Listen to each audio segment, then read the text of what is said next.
માધ્યમથી અમે બધા હું ઈશુદાનભાઈ, પ્રવીણભાઈ, રામ, અમારા બધા આગેવાનો તમારી પાસે, જનતા પાસે આવ્યા છે કે આપણે 30 વર્ષથી ચાલુ ભાજપની સરકારને મત આપીને જોઈ લીધું, પરંતુ આપણને આજ દિવસ સુધી નાનામાં નાની આપણી જે બાબત હોય એનું સમાધાન મળ્યું નથી.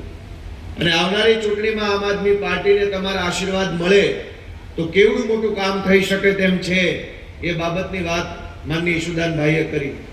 હું અત્યારે ગાંધીનગરથી આવ્યો સીધો અહીંયા વિધાનસભામાંથી.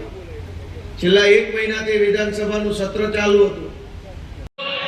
10-12 साल की उम्र में पार्टी जो है वो नेशनल पार्टी बन गई है, क्योंकि इसमें आम व्यक्ति आते हैं, आम लोगों की भलाई के लिए कानून बनते हैं. जैसा कि मेरे से पहले गोपाल इटालिया ने भाई ने बोला कि दिल्ली में जब सरकार चल रही थी तब स्कूल बहुत अच्छे हो गए थे, सरकारी मोहल्ला क्लिनिक में फ्री दवाई मिलती थी, फ्री इलाज मिलता था गरीबों को, झुग्गी झोपड़ी में रहने वालों की जिंदगी, रोजगार मिल रहे थे लोगों को.